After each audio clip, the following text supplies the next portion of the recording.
Welcome to my channel சீடாக் Tamil channel. யாராச்சும் புதுசாக பார்க்குறீங்கன்னா சப்ஸ்கிரைப் பண்ண மறந்துடாதீங்க. அப்படி பக்கத்தில் இருக்க பெல் பட்டன் கிளிக் பண்ணிச்சுக்கோங்க. அப்படின்னா தான் அடுத்தடுத்த எபிசோட் நோட்டிஃபிகேஷன் கிடைக்கும். வாங்க எபிசோடுக்குள்ளே போகலாம். லாஸ்ட் எபிசோட் அந்த மாதிரி மாஸ்டரோட வீட்டுக்கு எல்லாருமே கெட்டுக்கிறதுக்காக போயிருப்பாங்க. அந்த இடத்துல வச்சு லென்னு கால் பண்ணியிருப்பாங்க. லென் வந்து லேடி கோச்சு. ஸோ அவள் வந்து இன்குவை கூப்பிட்டு மாஸ்டருக்கு வந்து இன்ட்ரடியூஸ் பண்ணியிருப்பா. அவனை இன்குவா யாருமா அப்படிங்கிற மாதிரி கேட்கும்போது ஊஷனுடைய டாட்டர் அப்படின்னா, ஊஷன் யாருன்னா அவங்க இன்குவோட அம்மா. அவங்களும் ஒரு ரெஃப்ரியாக தான் இருந்திருப்பாங்க. ஸோ அவரும் பேசிட்டு இந்த மாதிரி உங்கள் அம்மாவை கேட்டதாக சொல்லுமா, நீ நல்லா விளையாடு, அப்புறம் உங்கள் அண்ணனை கேட்டதாக சொல்ல அவன் நல்லா விளையாடுறாமா அப்படிங்கிற மாதிரி சொல்லுவார். ஸோ இவன் வந்து அப்போ தான் சொல்லுவான், இந்த மாதிரி என்னோட கேர்ள் ஃப்ரெண்டு கிட்ட தான் நீங்கள் பேசுனீங்க அப்படின்னா இவருக்கு ரொம்ப சந்தோஷமாக இருக்கும். பரவாயில்ல, உனக்கு கேர்ள் ஃப்ரெண்ட்லாம் கிடச்சிட்டாலே அப்படிங்கிற மாதிரி. அதுக்கப்புறம் கேட்பாங்க, அந்த மாதிரி உனக்கு பேரண்ட்ஸ் கிடையாதுல்ல, ஸோ ஒன்றை வந்து நாங்கள் ஒரு பேரண்ட்ஸாக உனக்காக அவங்களோட வீட்டில் பேசட்டுமா அப்படிங்கிற மாதிரி கேட்கும்போது அப்போ இவன் சொல்லுவான், அந்த மாதிரி நான் சின்ன வயசில் பண்ண தப்பு வந்து அவங்க வீட்டில் ஒரு பெரிய பேட் இம்ப்ரெஷனாக இருக்குது. ஸோ அதெல்லாம் கொஞ்சம் கிளியர் ஆகணும். அதனால் அது வரைக்கும் நாங்கள் வந்து சீக்ரெட் ரிலேஷன்ஷிப்பில் தான் இருக்கோம் அப்படிங்கிற மாதிரி சொல்லியிருப்பான். ஸோ மாஸ்டருக்கு ரொம்ப கஷ்டமாக போயிடும். சின்ன வயசுலேருந்து அவன் நிறைய கஷ்டத்தை அனுபவிச்சிட்டான். இன்னும் இந்த விஷயம் இருக்குது அப்படிங்கிற மாதிரி இருப்பார். அப்புறம் எல்லோரும் மொத்தமாக சேர்ந்து எல்லாம் சரியாயிரும் அப்படிங்கிற மாதிரி கெட்டுக்கதில் அப்படி ஸ்டார்ட் பண்ணி முடிச்சிருப்பாங்க. அடுத்த நாள் காலையில் இவர் வந்து நம்ம இன்கோவோட அம்மாக்காக கால் பண்ணுறதுக்கு நம்பர் எடுத்துகிட்டு இருப்பார். கால் பண்ணி இந்த மாதிரி சொல்லுவார், நல்லா இருக்கியாம்மா அப்படிங்கிற மாதிரி கேட்பார். கேட்டுட்டு நான் அவனுக்காக தான் கால் பண்ணாமா, அவன் பண்ண தப்புலாம் முன்னாடி பண்ணால் இப்போ நல்லா விளையாடுறானாமா, அவனோட எதிர்காலத்துக்காக நீ வந்து கை கொடுக்கணும் அப்படிங்கிற மாதிரி சொல்லிட்டு வேறு எதுக்காகவும் பண்ணலைன்னு ஆமாம் ஒன்றும் இல்லை அப்படிங்கிற மாதிரி வச்சுருவார். ஸோ இவங்க திரும்பி வரும்போது அங்கே இருக்கிற எல்லாருமே லீயாங் பற்றி தான் பேசிகிட்டு இருப்பாங்க. அவனோட நல்ல கம்பேக் அப்படிங்கிற மாதிரி, அப்புறம் கொஞ்சம் டிசிப்ளினாக விளையாடுறான் அப்படிங்கிற மாதிரி பேசிகிட்டு இருப்பாங்க. அப்படி இவனுக்கு விளையாடுறதையும் காட்டுவாங்க. இங்கே எல்லாருமே வெயிட் பண்ணிட்டு இருப்பாங்க அவனோட வேர்ல்டு சாம்பியன் ஆகிறதுக்காக. அவனும் ஆயிடுவான். அப்புறமா நம்ம ஹீரோயினுக்கு வந்து இந்த 9 பால் ஓப்பன் அப்புக்கு இன்னொரு பிளேஸ்க்கு போய் விளையாடணும். அதுக்கான மீட்டிங் நடந்துட்டுருக்கும். அவள் வந்து லைவ் பார்த்துருக்க மாட்டா. ஹீரோ ஜெயிச்சானா ஜெயிக்கலைங்கிற மாதிரி தெரிஞ்சிருக்காது. ஃபோனை பார்த்து அடுத்த செகண்ட் அழ ஆரம்பிச்சிருவா. ஏன்னா அவன் வந்து கப்பை ஃபோட்டோ எடுத்து அனுப்பி விட்டுருப்பான். அழுதுகிட்டே தான் அவன் மறுபடியும் ரிப்ளை பண்ணி விட்டுருப்பா. இவங்க எல்லாருமே அவனை பற்றி பெருமையாக பேசிகிட்டு இருப்பாங்க. இவன் மேலே இருப்பாள், அதே கேட்டுட்டு தான் இருப்பாள். அதுக்கப்புறமா இவன் வந்து ஸ்டேடியமில் உட்காந்துருக்கும்போது ஜியாங் வந்து பேசுவான். அந்த மாதிரி எல்லாம் நார்மலாக அப்படிங்கிற மாதிரி கேட்பான். அப்புறம் எல்லோரும் வந்து கங்க்ராச்சுலேஷன் சொல்லுவாங்க. அவன் வந்து இந்த கிஃப்ட்டை பார்த்துக்கோங்க அப்படிங்கிற மாதிரி அங்கேருந்து கிளம்புவான். அப்போ சின்ன வயசில் 13 வயசில் சாம்பியன்ஷிப் ஆகும்போது எப்படி இருந்தாலும் அதே மாதிரி தான் இருக்கான், கொஞ்சமும் மாறலை அப்படிங்கிற மாதிரி ஜியாங் வந்து அவங்க கிளப்பில் இருக்கிற மெம்பர் எல்லோரும் சொல்லிட்டு இருப்பாங்க. இவன் நைட் ஃபுல்லாக அழுதல் கண்ணெல்லாம் கலங்கி போயிருக்குமா, அவங்க அம்மா தெரியக்கூடாது அப்படிங்கிறக்காக கேப் போட்டு மறைச்சி அவங்க எல்லாரையும் அனுப்புறதுக்காக இவங்க நின்றுட்டு இருப்பாங்க. ஸோ அவங்க அம்மா வந்தோடனே நல்லபடியாக விளையாடு, எந்த ஒரு பிரச்சனையும் இல்லாமல் பார்த்துக்கோ அப்படிங்கிற மாதிரி அனுப்பிவிட்ருப்பாங்க. இவனும் அவளை பார்க்குறக்காக வந்திருப்பான். இப்போ ஜியாங் வந்து இந்த மாதிரி டாக்ஸன் சிட்டியை நீ பொறுப்பெடுத்துக்கோ அப்படின்னா எனக்கு அந்த ஐடியாவே இல்லை, தயவுசெய்து இன்னொரு தடவை அதை பற்றியே பேசாது அப்படிங்கிற மாதிரி இவன் சொல்லி விட்டுருப்பான். அது உன்னோட வழி, நீ உன்னோட லைஃப்பை பார்த்துக்கோ அப்படிங்கிற மாதிரி சொல்லிடுவான். ஸோ ஜியாங் வந்து இவனை திருத்த முடியாது அப்படிங்கிற மாதிரி நிற்பான். அப்புறம் கரெக்டாக நம்ம ஹீரோயின் வந்து ஏர்போர்ட்டில் வெயிட் பண்ணிகிட்டு இருப்பான் அந்த பிளேஸ்க்கு விளையாட போகிறதுக்காக. அப்போ ஹீரோ வருவான். ஹீரோ வந்து பேசும்போது இவ சொல்லுவாள், அந்த மாதிரி இப்போ தான் முடிஞ்சிருக்கு, இன்டர்நெட்டில் ரொம்ப ஃபேமஸாக இருக்கீங்க, நல்லா மாஸ்க் போட்டுக்காங்க அப்படிங்கிற மாதிரி மாஸ்க் கொடுத்துருப்பான். உடனே அவன் பேசிகிட்டு இருப்பான், அந்த மாதிரி நான் மாஸ்டரை பார்க்க போகணும், நீ வரணும் அப்படின்னா இவ வந்து கொஞ்சம் தயங்குவா. எவ்வளோ பெரிய மனுஷன், அந்த மனுஷனை பார்க்கணுங்கிறது எவ்வளோ சாதாரணமாக சொல்கிறீங்க அப்படின்னு சொல்லிடுவான். அப்புறம் 2 பேரும் அப்படி ஜாலியாக போய் பேசிகிட்டு இருப்பாங்க. பேசிகிட்டே இருக்கும்போது ஆட்கள்லாம் வந்தோடனே அவன் முன்னாடி போயிடுவான். இவங்க எல்லாரும் இவ்வளோ பிரச்சனை கூட ஆள் ஒன்றை தான் பார்க்க வந்திருக்கானா அப்படிங்கிற மாதிரி பேசிக்குவாங்க. பைலட்டு அப்புறம் அந்த ஏர் ஹோஸ்டஸ் எல்லாருமே அவனை பற்றி தான் பேசிகிட்டு இருப்பாங்க பெருமையாக. உடனே இவ சொல்லுவாள், அந்த மாதிரி எல்லாரும் உன்ட்ட ஆட்டோகிராஃப் வாங்குறதுக்காக ஆசைப்படுறாங்க, நீ வேணா ஆட்டோகிராஃப் போடுறியா அப்படிங்கிற மாதிரி கை நீட்டுவா. உடனே சொல்லுவாள், ஆட்டோகிராஃப்லாம் போட மாட்டேன், வேறு எதாவது பண்ணுறேன் அப்படின்னு பக்கத்தில் வருவா. ஓடி போய் உட்காந்துக்குவா சீட்டில். அப்புறம் கொஞ்ச நேரம் கழிச்சு ரெஸ்ட் ரூம் வருவா.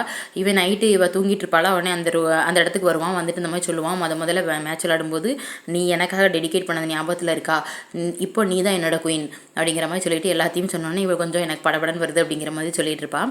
அப்படியே 2 பேருமே ஏர்போர்ட்டில் இங்கே வச்சே என்ன பண்ணுவாங்க, ஃபீலிங்ஸை ஷேர் பண்ணிக்குவாங்க. அப்புறம் எல்லோரும் மொத்தமாக சேர்ந்து அந்த பிளேஸ்க்கு போயிடுவாங்க. இவள் ஃபஸ்ட்டு ஒரு பிளேஸ்க்கு விளையாட வந்திருப்பாள். அந்த பிளேஸ்க்கு தான் இவளுக்கு வந்து 9 பால் ஓப்பன் அப் நடக்கும் வேர்ல்டு சாம்பியனுக்காக. ஸோ மறுபடியும் அதே பிளேஸ்க்கு அதே வீட்டுக்கு தான் வந்திருப்பா. வந்தோடனே இந்த மாதிரி தம்பியெல்லாம் பார்த்துட்டு நல்ல பிரதர் இல்லை அப்படிங்கிற மாதிரி சொல்லுவான். தம்பி வந்து மோஸ்ட் ஆஃப் டைம் இவகிட்ட கம்யூனிகேட் பண்ணுறதை விட இப்போ நம்ம ஹீரோ கிட்ட நிறைய கம்யூனிகேட் பண்ணியிருப்பான். ஸோ இவள் சொல்லுவாள், அந்த மாதிரி எனக்கே பொறாமையாக இருக்குது, இப்போலாம் என் தம்பி எதையுமே சொல்லிக்கிறது கிடையாது அப்படிங்கிற மாதிரி சொல்லுவாள். இவரை ஃப்ரெஷ்ஷாக பார்க்க போயிடுவான். அப்போ இவன் கொடுத்த அந்த பேட்டி வந்து பார்த்துட்டு இருப்பான். இத்தனை வருஷத்துக்கு அப்புறமா கம்பேக் ஆகி நீங்கள் வந்து சாம்பியன் ஆவீங்களா அப்படிங்கிற மாதிரி நிறையா கொஷின் கேட்டிருப்பாங்க. இவன் எல்லாத்துக்குமே ஆன்சர் பண்ணியிருப்பான். ஃப்ரெஷ்ஷாக ஆகிட்டு வந்தோடனே இவன் ஃபீலிங்ஸ் ஷேர் பண்ண ஆரம்பிப்பான். உடனே இப்போ வந்து நான் ஃப்ரெஷ்ஷாக பார்க்கணும், அதனால் நீங்கள் கொஞ்சம் வெயிட் பண்ணுங்க அப்படிங்கிற மாதிரி சொல்லிட்டு ஃப்ரெஷ்ஷாக பார்க்க போயிடுவா. திரும்பி வந்து பார்த்துட்டு இருக்கும்போது தம்பியோட அந்த ப்ராஜெக்ட் பேப்பரை ரீசெக் பண்ணிகிட்டு இருப்பான். உடனே இவன் முன்னாடி வந்து நின்றுட்டு இப்போ உங்களுக்கு அதுதான் முக்கியமாக அப்படிங்கிற மாதிரி கேட்ட உடனே இதுக்கப்புறம் அவன் என்ன பண்ணுவான், உடனே அப்படியே 2 பேரும் ஒன்றா சேர ஆரம்பித்து ஃபீலிங்ஸை ஷேர் பண்ணிகிட்டு இருப்பாங்க. அப்படியே இவன் வந்து இன்றைக்கி என்ன மேடம் ரொம்ப புதுசாக இருக்கீங்க அப்படின்னா, இல்லை எனக்கு ஃப்ளைட்டில் வச்சு உங்க கூட சேரணும்னு நினச்சேன், ஆனால் முடியல அப்படிங்கிற மாதிரி சொல்லுவாள். அதுக்கப்புறமா 2 பேரும் அன்னைக்கு அவங்களோட லைஃப்பை ஃபஸ்ட் டைமாக அந்த வீட்டில் வச்சு அவங்க ஸ்டார்ட் பண்ணிடுவாங்க. இவன் வேர்ல்டு சாம்பியன் வாங்கிடுவான், இவன் வந்து வேர்ல்டு சாம்பியன் இனிமேல் தான் விளையாடணும். ஸோ அடுத்த நாள் வந்து இவங்களுடைய செகண்ட் பர்த்டே செலிப்ரேட் பண்ண விஷயம், அதுக்கப்புறமா அவங்களோட சின்ன சின்ன லைஃப் அச்சீவ்மெண்ட் இந்த மாதிரி எல்லாத்தையும் பற்றியும் பேசிகிட்டு இருப்பாங்க. பேசி முடிச்சதுக்கப்புறமா அடுத்த நாள் வந்து இவன் ட்ரைனிங் போகணும். ஸோ ட்ரைனிங்காக வந்து நாளைக்கு நான் இன்னொரு பிளேஸ்க்கு போக வேண்டியது இருக்குது, நான் அங்கே போகிறேன், நீ ட்ரைனிங் போடிங்கன்னு சொல்லியிருப்பான். ஸோ அவள் ட்ரைனிங் போயிருப்பா, அங்கேயும் போயிட்டு இவன் வந்து போய் விட போயிருப்பான். அப்புறம் இவன் கூட வந்து இன்னொரு ஒருத்தர் இருப்பார் பர்சன். ஸோ அவன் வந்து ஐஸ்கிரீம் வாங்கிட்டு வந்திருப்பான். வாங்கிட்டு வரவும் அந்த பர்சன் கரெக்டாக வெளியில் வந்துடுறாரு. இவன் பிரதர் மாதிரி தான் காட்டுவாங்க இந்த பர்சன், இவரும் ஒரு கோச் தான். ஸோ வந்து ரெண்டு பேரும் இவங்க முன்னாடி வச்சே ரெண்டு பேரும் கொஞ்சம் சீஸியாக கட்லிங் பண்ணுறது அந்த மாதிரிலாம் பண்ணிகிட்டு இருப்பாங்க. ஆனால் இவளும் அந்த மாதிரி எனக்கு இவர் வந்து நிறைய பேருக்கு சாப்பாடு வாங்கி கொடுக்குறது, இந்த மாதிரி இறக்குணத்தை நடந்துக்கிறது இதெல்லாம் தான் பிடிச்சிருக்கு அப்படின்னு சொன்ன உடனே அவன் வந்து ஏதோ ஒன்று சொல்லுவான். சொன்ன உடனே தயவுசெய்து கொஞ்சம் நிப்பாட்டுறீங்களா, வா சாப்பிட போகலாம் அப்படிங்கிற மாதிரி சொல்லுவான். அப்புறம் போயிட்டு எல்லோரும் மொத்தமாக போயிட்டு இந்த நூடுல்ஸ் மாதிரி ரேமன் நூடுல்ஸ் மாதிரி சாப்பிட்றாங்க. இங்கே இவங்க ரெண்டு பேருக்கு என்ன நடக்கும் அப்படின்னா, அவன் டாக்ஸின் சிட்டியை ஓவர் கம் பண்ணிட்டான். ஜியாங் என்ன பண்ணுவான், ஸோ ஜியாங்க வந்து சிடாங் கூட சேர்ந்துக்கிறதுக்காக சிடாங் பேசிகிட்டு இருப்பான். அதுக்கப்புறமா இவங்க ரெண்டு பேரும் அடுத்த நாள் மேட்ச் எப்படி விளையாடணும் அப்படிங்கிற மாதிரி கரெக்டாக இவளுக்கு 9 பால் ஓப்பன் ஆயிரும். எல்லாருமே டிவியில் பார்த்துட்டு இருப்பாங்க. இவங்க ரெண்டு பேரும் லீ யாங் பற்றி வீட்டில் எப்படி பேசலாம் அப்படிங்கிற மாதிரி அந்த ஒரு டாக் போயிட்டுருக்கும். ஜியாங் இங்கே ஆப்ரேஷன் பண்ணியிருப்பாங்களா, கையில் வந்து ஃப்ராக்சர் இருந்திருக்கும். ஸோ அவனுக்காக ஆப்ரேஷன் பண்ணி போட்டிருப்பாங்க. லென் வந்து பார்க்க வந்திருப்பா. இவன் பார்த்துட்டு கிளம்புற நேரத்தில் கரெக்டாக லென் வந்துடுவா. லென்னை பார்த்தோன்னே இவனுக்கு என்ன பண்ணனே தெரியாது. உடனே நான் இன்னும் கொஞ்சம் நேரம் இங்கே இருந்துட்டு போகிறேன் அப்படிங்கிற மாதிரி இவன் சொல்லுவான். சொன்னானே ஓகே ஒன்றும் பிரச்சனை இல்லை வந்து உட்காருங்க அப்படிங்கன்னு சொல்லிடுவாங்க. அப்புறம் ஃப்ரூட்ஸ் வந்து சாப்பிட கொடுப்பாங்க. உடனே இவளும் சாப்பிட்டுட்டு இருப்பா. இவங்க ரெண்டு இடத்துல அந்த மலரும் நினைவுகள் அப்படிங்கிற மாதிரி இந்த ஓல்டன் மெமரிஸ் எல்லாத்தையுமே கொஞ்சம் ரீகால் பண்ணிகிட்டு இருப்பாங்க. இவனுக்கு ஜியாங் கொஞ்சம் ஹாப்பியாக இருக்கும், ஆனால் எக்ஸ்பிரஸ் பண்ணிக்க மாட்டான், பார்த்து சிரிச்சிட்டே இருப்பான். அப்புறம் இவங்க ரெண்டு வெளியே போகும்போது இந்த மாதிரி பேசிக்குவா, இந்த மாதிரி நீங்கள் ரிட்டையர்ட் ஆக போகிறீங்களா, ஏன் இந்த மாதிரி இப்போலாம் கொஞ்சம் டல்லாக விளையாடுறீங்க, உங்களுடைய ஒவ்வொரு கம்பேக்காகவும் நான் வந்து காத்துட்ருக்கேன், உங்களுக்காக நான் இருக்கேன் அப்படிங்கிற மாதிரி சொல்லியிருப்பான். உடனே அப்படி ஆச்சரியமாக ரெண்டு பேர் லவ்வாக பார்த்துட்டு இருப்பாங்க. அப்புறம் இங்கே 9 பால் ஓப்பன் அப்பில் இவனும் போய் உட்காந்துருப்பான். உடனே இவன் சாம்பியன் ஆயிருப்பான்ல, ஸோ இவன் இங்கே எதுக்காக வந்தான் அப்படிங்கிற மாதிரி பேச வந்திருப்பாங்க. இவன் இன்டெரக்டாக நம்ம ஹீரோயினை பற்றி புகழ்ந்து பேசுவான். அவள் அழுதுகிட்டே இருப்பாள். அப்புறம் மேட்சும் முடிஞ்சிடும், எல்லோரும் நல்லா சூப்பராக இவளும் வின் பண்ணிடுவா. அப்படியே ஒரு ஹாப்பியான மொமெண்ட்டாக அந்த எபிசோட் முடிஞ்சிருக்கு. இன்னொரு நல்ல எபிசோடில் பார்க்கலாம். பாய்.